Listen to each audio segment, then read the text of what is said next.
ತಿದ್ದುಪಡಿಯನ್ನು ನಾನು ಸ್ವಾಗತವನ್ನು ಮಾಡಿ ಈಗಾಗಲೇ ಸನ್ಮಾನ್ಯ ಸಮಾಜ ಕಲ್ಯಾಣ ಸಚಿವರು ಅಶೋಕ್ ಕಾಲಕ್ಕೆ ಲತಾ ಮಲ್ಲಿಕಾರ್ಜುನ್ ಯಾವ್ಯಾವ ಜಾತಿ ಉಪಜಾತಿಗಳು ಲತಾ ಮಲ್ಲಿಕಾರ್ಜುನ್ ಈಗಾಗಲೇ ಘೋಷಣೆ ಆಗಿರುವಂಥ ಇದರಲ್ಲಿ ಸೇರದೇ ಇದ್ದಿದ್ರೆ ಶಾಶ್ವತವಾದಂಥ ಒಂದು ಪರಿಶಿಷ್ಟ ಜಾತಿ ಒಂದು ಆಯೋಗ ಇದೆ. ಅದರ ಮುಂದೆ ತಮ್ಮ ಅಹವಾಲವನ್ನು ತಮ್ಮ ಜನಾಂಗ ಅಸ್ಪೃಶ್ಯತೆಯ ಕೆಳಗಡೆ ಇದೆ ಅನ್ನುವಂಥದ್ದನ್ನು ಸಾಕ್ಷಿ ಆಧಾರಗಳ ಮೂಲಕ ಏನು ಅವರು ಕುಲಶಾಸ್ತ್ರ ಅಧ್ಯಯನದ ಮೂಲಕ ಡಾಕ್ಟರ್ BR ಅಂಬೇಡ್ಕರ್ ಸಂಶೋಧನಾ ಸಮಿತಿ ವರದಿ ಪ್ರಕಾರ ಅನೇಕ ಶಿಫಾರಸುಗಳನ್ನು ಮಾಡಿದಂಥ ಅನೇಕ ಸಣ್ಣ ಪುಟ್ಟ ಸಮುದಾಯಗಳು, ಯಾಕಂದ್ರೆ ಏನಾಗಿದೆ ಅಧ್ಯಕ್ಷರೇ, ಇವತ್ತು ಸಣ್ಣ ಭಾಳ ಮೈಕ್ರೋ ಏನು ಕಮ್ಯುನಿಟಿಗಳು ಅದಾವಲ್ಲ, ಓಕೆ, ಅವರಿಗೆ ನೇತೃತ್ವ ಇರುವುದಿಲ್ಲ, ಅವರಿಗೆ ಧ್ವನಿ ಇರುವುದಿಲ್ಲ, ಅವರು ದೊಡ್ಡದಾದಂಥ ಹೋರಾಟ ಮಾಡುವಂಥ ಶಕ್ತಿ ಇರುವುದಿಲ್ಲ.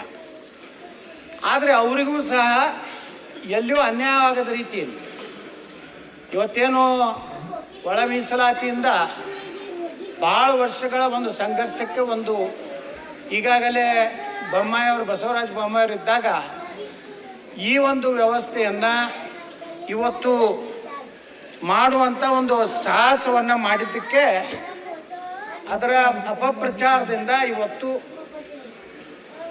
BJPಗೆ ಒಂದು ಹಿನ್ನಡೆ ಆಯಿತು. ಇದಂತರೂ ಸತ್ಯ. ಆದರೆ ಅಧ್ಯಕ್ಷರೇ, ಅನೇಕ ಸಮುದಾಯಗಳು ಇವತ್ತು ತಮ್ಮ ಸಣ್ಣ ಸಮುದಾಯಗಳನ್ನು ಸಹ ಪರಿಶಿಷ್ಟ ಜಾತಿ ಅಥವಾ ಪರಿಶಿಷ್ಟ ಪಂಗಡದಲ್ಲಿ ಸೇರಿಸಬೇಕು ಅನ್ನೋಂಥ ಇವತ್ತು ಆಗ್ರಹವನ್ನು ನಮ್ಮ ಸಮಾಜ ಕಲ್ಯಾಣ ಇಲಾಖೆಯವರಿಗೆ ಆಯೋಗಗಳಿಗೆ ಸಾಕಷ್ಟು ಮನವಿ ಮಾಡ್ಕೊಂಡಿವಿ.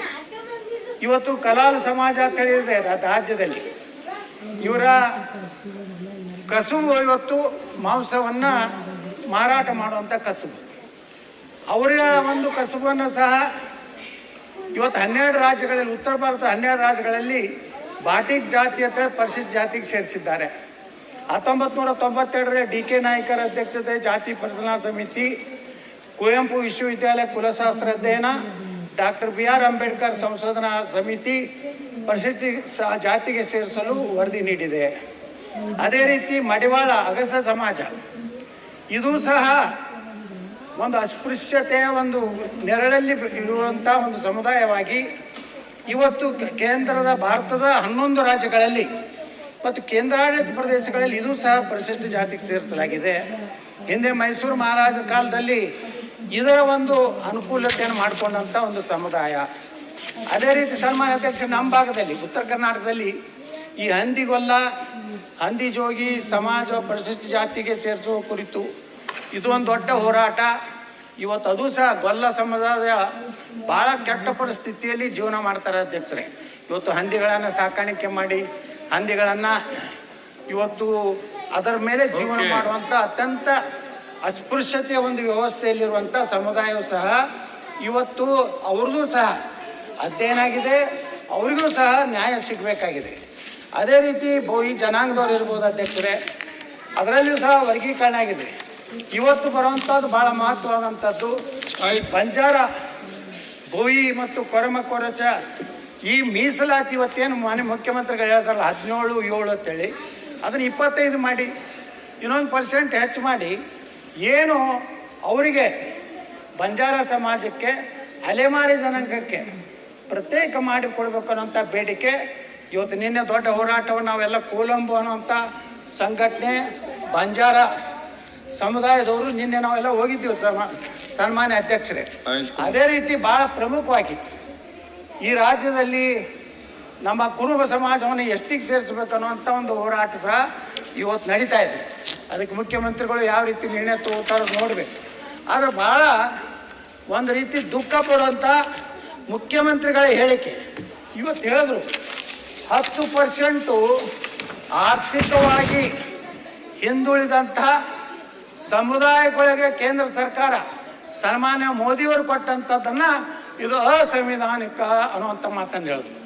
ಸುಪ್ರೀಂ ಕೋರ್ಟ್ ಸಹ ಏನು ನಮ್ಮ ಪ್ರಧಾನಮಂತ್ರಿ ನರೇಂದ್ರ ಮೋದಿ ಅವರು ತಂದಂಥ ಆರ್ಥಿಕ ಹಿಂದುಳಿದ ಸಮುದಾಯಗಳಿಗೂ, ಹಾಗಾದ್ರೆ ಆರ್ಥಿಕವಾಗಿ ಹಿಂದುಳಿದಂಥ ಸಮುದಾಯಗಳು ಅವ್ರು ಭಾರತೀಯರು ಅಲ್ವಾ? ಅವ್ರಿಗೇನು ಈ ದೇಶದ ಮೇಲೆ ಹಕ್ಕಿಲ್ವಾ? ಯಾವ ಬಡವರು ಎಲ್ಲ ಜನಾಂಗದಲ್ಲಿ ಬಡವರು ಇದ್ದಾರೆ, ಲಿಂಗಾಯತರಲ್ಲಿ ಬಡವರು ಇದ್ದಾರೆ, ಒಕ್ಕಲಿಗರಲ್ಲಿ ಬಡವರು ಇದ್ದಾರೆ, ಬ್ರಾಹ್ಮಣರಲ್ಲಿ ಬಡವರು ಇದ್ದಾರೆ. ಹಾಗಾದ್ರೆ ಅವ್ರಿಗೆ ಏನು ಕೊಡಬಾರ್ದ? ನೀವು 75% ಮಾಡ್ಕೊರಿ, ಏನು ಮಾಡ್ಕೊರಿ ಅದು ಗೊತ್ತಿಲ್ಲ.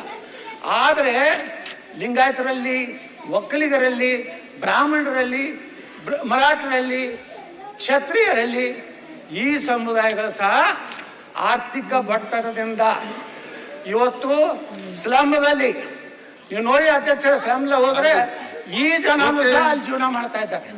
ಅದಕ್ಕೆ ಮಾನ್ಯ ಮುಖ್ಯಮಂತ್ರಿಗಳು ಸಾರಾಸಗಟ್ಟಾಗಿ ಏನೋ ಒಂದು ಪೂರ್ವಾಗ್ರಹ ಪೀಡಿತರಾಗಿ ಮಾತಾಡೋದನ್ನ ನಾ ತೀವ್ರವಾಗಿ ಖಂಡಿಸ್ತೇನೆ. ಯಾವುದೇ ಜನಾಂಗದ ಬಗ್ಗೆ ಅಸಂವಿಧಾನಿಕ ಯಾವುದು ಅಸಂವಿಧಾನಿಕಿದ್ರು ಅಂಥವ್ರಿಗೆ ಮೀಸಲಾತಿ ಕೊಡ್ತಾರೆ. ಇವತ್ತು ಆರ್ಥಿಕವಾಗಿ ಹಿಂದುಳಿದಂಥ ಸಮುದಾಯಗಳಿಗೆ ಪ್ರಧಾನಮಂತ್ರಿ ನರೇಂದ್ರ ಮೋದಿ ಅವರು ಒಂದು 10% ಕೊಟ್ಟರೆ ಏನೋ ಒಂದು ಸಂವಿಧಾನ ಸುಪ್ರೀಂ ಕೋರ್ಟ್ ಹೇಳಿದ ಮೇಲೂ ಅದರ ಬಗ್ಗೆ ಪ್ರಸ್ತಾಪ ಮಾಡೋದನ್ನು ನಾನು ಖಂಡಿಸ್ತೇನೆ.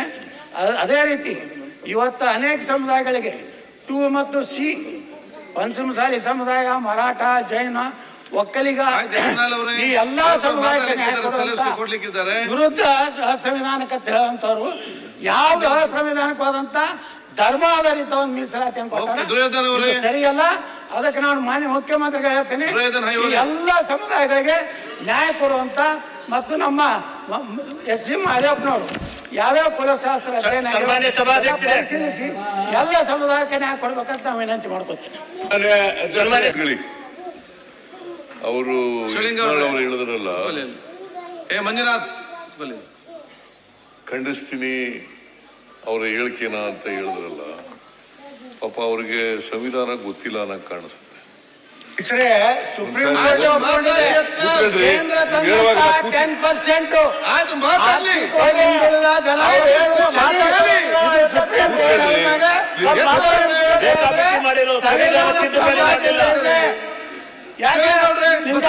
ಒಕ್ಕಲಿಗರು ಈ ದೇಶದ ನಾಗರಿಕ ಅಲ್ವಾ? ನಾವೇ ಯಾಕೆ ನಮ್ಮ ಹಕ್ಕನ್ನು ಮುಖ್ಯಮಂತ್ರಿಗಳು ನೀವು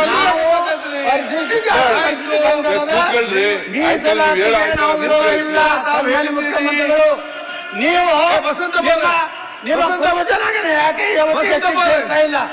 ನೀವೇ ಬಗ್ಗೆ ಮಾತಾಡುವುದಿಲ್ಲ ಇವತ್ತು. ನೋಡಿ ವಸಂತ ಬರೇ, ನಿಮಗೆ ಬುದ್ಧಿ ಜಾಸ್ತಿ ಗೊತ್ತಿದೆ, ಇಲ್ಲಿ ತೋರಿಸ್ಬೇಕಂತ ಇಲ್ಲ, ಗೊತ್ತಾಯ್ತಾ? ಅವರಲ್ಲಿ ಮಾತಾಡಿ ನೀವೇನು ಅವ್ರಿಗೆ ಮಾತಾಡ್ತೀರಿ? ಮುಖ್ಯಮಂತ್ರಿ ಎದ್ದು ನಿಂತಿದ್ದಾರೆ, ಫಸ್ಟ್ ಅದನ್ನು ಕಲಿಯಿರಿ. ಮುಖ್ಯಮಂತ್ರಿ ಎದ್ದು ನಿಂತಾಗ ಯಾರು ಹೇಳ್ಬಾರ್ದು ಅಂತೇಳಿ ಅವರು ಹೇಳ್ತಾರೆ, ಅದಕ್ಕೆ ಮುಖ್ಯಮಂತ್ರಿ ಇದ್ದಾರೆ, ಅದ್ರಲ್ಲಿ ಹೇಳ್ತಾರೆ ಅವ್ರಿಗೆ. ನೀವು ಸರಿ ಇದ್ರಲ್ಲ, ಅವರನ್ನು ಸರಿ ಮಾಡುದು ಎತ್ತಲ್ಲ ಅವ್ರೆ. ನೀವೇನು ವಿಚಾರ ಎಲ್ಲ ಹೇಳಿದ್ರಿ, ಮುಖ್ಯ ಅದಕ್ಕೆ ಕ್ಲಾಸ್ ಕೇಕ್ ಎದ್ದು ಮಾತಾಡಿದ ಮಧ್ಯದಲ್ಲಿ. ಮಾನ್ಯ ಅಧ್ಯಕ್ಷರೇ, ಯತ್ನಾಳ್ ಅವರಿಗೆ ಇವರು ಹಿರಿಯ ಶಾಸಕರು, ಆಮೇಲೆ ಕೇಂದ್ರದಲ್ಲಿ ಮಂತ್ರಿ ಆಗಿದ್ದವರು. ನಾನು ಸಂವಿಧಾನ ಗೊತ್ತಿದೆ ಅಂತ ಅನ್ಕೊಂಡಿದ್ದೀನಿ. ನಾನು ಅವ್ರಿಗೆ ಆರ್ಟಿಕಲ್ ತಾಳ್ರಿ ಕೂತ್ಕೊಳ್ರಿ, ಗೊತ್ತಿದೆ. ಅದು ಆರ್ಟಿಕಲ್ 16 ಓದ್ರಿ, ಸ್ವಲ್ಪ ಆರ್ಟಿಕಲ್ 15-16 ಓದ್ರಿ. ಮುಖ್ಯಮಂತ್ರಿಗಳೇ, ಮತ್ತೆ ಸುಪ್ರೀಂ ಕೋರ್ಟ್ ಹೆಂಗ್ ಮಾತಾಡಿ ಮುಗಿಸ್ಲಿ. ಸುಪ್ರೀಂ ಕೋರ್ಟ್ ನಡೆಯುವುದು ಭಾರತದ ಸಂವಿಧಾನದ ಮೇಲೆ. ನೀವು ಸುಮ್ಮನೆ ಕೂತ್ಕೊಳ್ಳಿ, ಮಾತಾಡಿ ಮುಗಿಸ್ಲಿ. ನೀವು ಒಬ್ರಿಗೇನ ಮಾತಾಡೋದು ಬರೋದು? ಪ್ಲೀಸ್ ಮಾತಾಡೋದು ಬರಲ್ವಾ? ಅಲ್ಲ, ಸಿಎಂ ಅವರು ಸಬ್ ಕ್ಲಾಸ್ 4 ಓದಿದ್ರು ಸಾಕು. ಆರ್ಟಿಕಲ್ 15 ಅಧ್ಯಕ್ಷರೇ,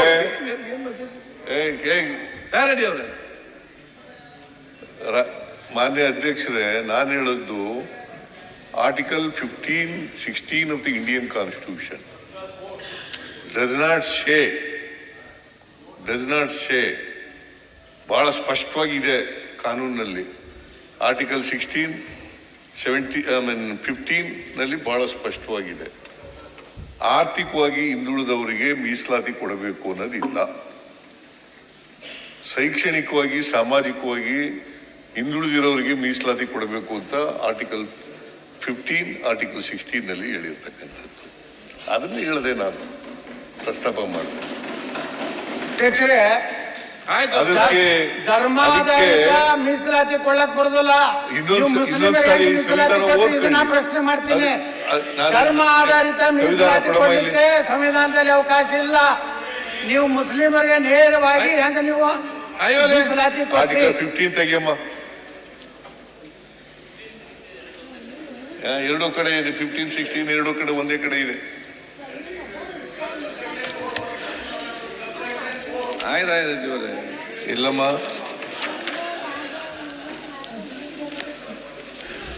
ಕೂತ್ಕೊಳ್ಳಿ, ಕೂತ್ಕೊಳ್ಳಿ, ಇಲ್ಲಿ ಬನ್ನಿ, ಪಕ್ಕದಲ್ಲಿ ಕೂತ್ಕೊಳ್ಳಿ. equality of opportunity in matters of public employment. There shall be equality of opportunity for all citizens in matters relating to employment or appointment to any office under the no citizen shall on grounds only of religion, race, caste, sex, descent, place of birth, residence of any of them be ineligible or discriminated against the respect of any employment for office under. Nothing in this schedule article shall prevent Parliament from making any law presenting in regard to class or classes employment of opportunity of local.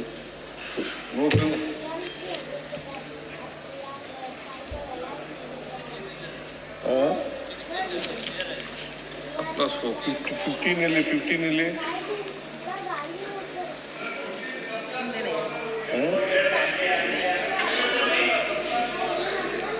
prohibition of discrimination on grounds सब class 4 साके हैं.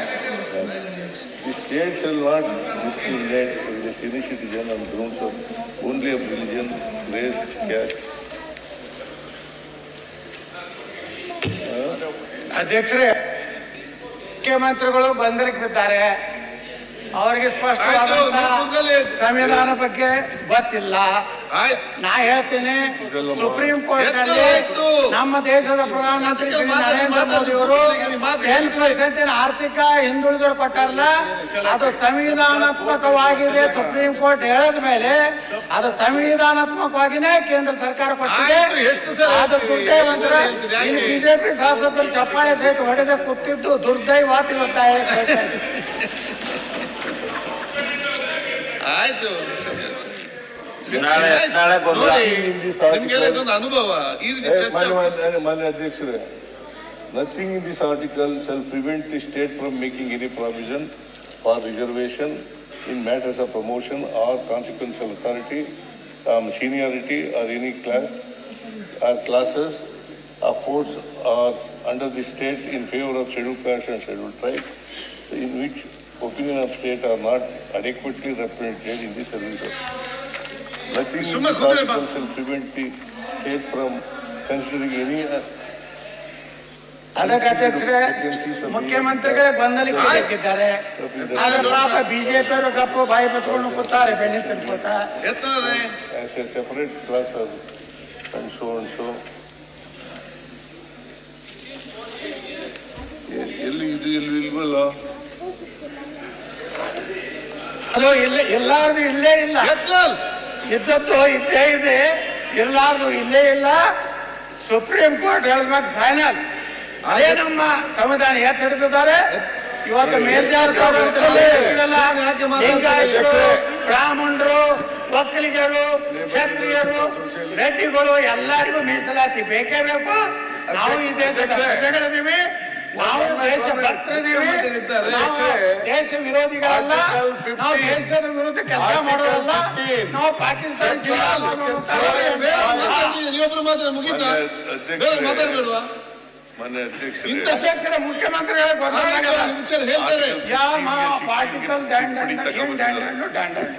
ತಕಬಂದು ಹೊಸ್ತಾ ಸೇರಿಸಿದ್ರು. Economically weaker sections ಅನ್ನೋದನ್ನ ಹೊಸ್ತಾ ಸೇರಿಸಿದ್ರು. ಮೊದಲು constitution ಅಲ್ಲಿ ಇರಲಿಲ್ಲ. ಇಲ್ಲ, ಹೊಸದಾಗಿ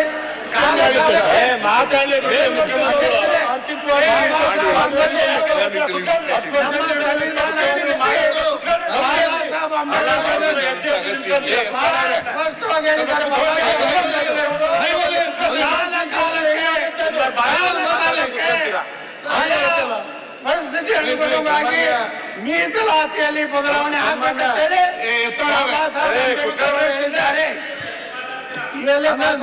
ಈ Basavaraja sit point of order ಏನಪ್ಪ ನೀನು ಹೇಳಿ ಮುಖ್ಯಮಂತ್ರಿಗಳೇ ನೋಡಿ ಕೂತ್ಕೊಳ್ಳಿ, ಮಾತಾಡಿ ಮುಗಿಸ್ಲಿ. ನೀವು ಕೂತ್ಕೊಳ್ಳಿ ಈಗ, ಆದ್ರೆ ಮಾತಾಡಿ 20-30 ನಿಮಿಷ ಮಾತಾಡಿ. ಮತ್ತೆ ಏನ್ ನಿಮ್ದು? ಆಯ್ತು ಕೂತ್ಕೊಳ್ಳಿ, ಸಬ್ಸೆಕ್ಷನ್ 4 and 5 ಓದ್ಬಿಡಿ. 6 ಅಲ್ಲಿ ಏನಾಗಿದೆ, ಆಯ್ತು 103 ಅಮೆಂಡ್ಮೆಂಟ್ ಮಾಡಿದ್ದಾರೆ. ಸಬ್ಸೆಕ್ಷನ್ 4 and 5 ಬಡತನ ಇದೆ ಅಧ್ಯಕ್ಷರೇ.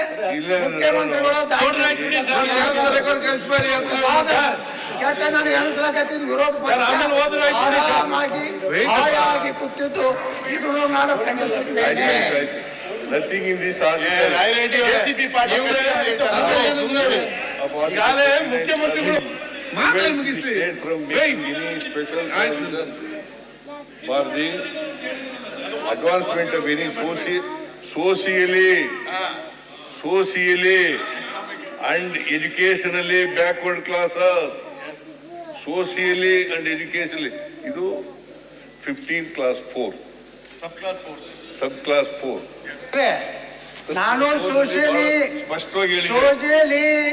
ಎಜುಕೇಶನ್ ಬ್ಯಾಕ್ವರ್ಡ್ ಇದ್ದವ್ರನ್ನ ಸೇರಿಸುತ್ತಾ ಇದ್ದೀನಿ. ಬಾರಿ ಒಬ್ಬರವ್ರಿಗೆ ನಾವು ಸಹಾಯ ಮಾಡಿದ್ದೆವು. ಸೋಷಿಯಲಿ ಎಜುಕೇಶನ್ ಯಾಕೆ ಮಾತಾಡ್ತಾರೆ? ಆದ್ರೆ ಮುಖ್ಯಮಂತ್ರಿಗಳು ಮಾತಾಡಬೇಡಿ ಅವರ ಯತ್ನಾಳ್. ಸೋಷಿಯಲಿ ಅಂಡ್ ಎಜುಕೇಶನಲ್ಲಿ ಇವತ್ತು ಏನು 10% ಕೊಟ್ಟಿದ್ದು ವಿರೋಧ ಮಾಡ್ತಾ ಇದ್ದಾರೆ. ಇವತ್ತು ಕೇಳ್ತೇನೆ ಕುತ್ಕೊಳ್ರಿ ಯತ್ನಾಳ್. 2019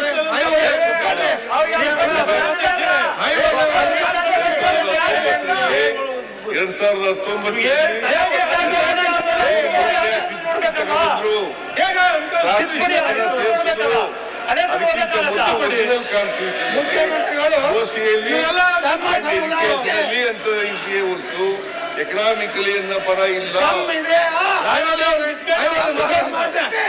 ಮುಖ್ಯಮಂತ್ರಿಗಳು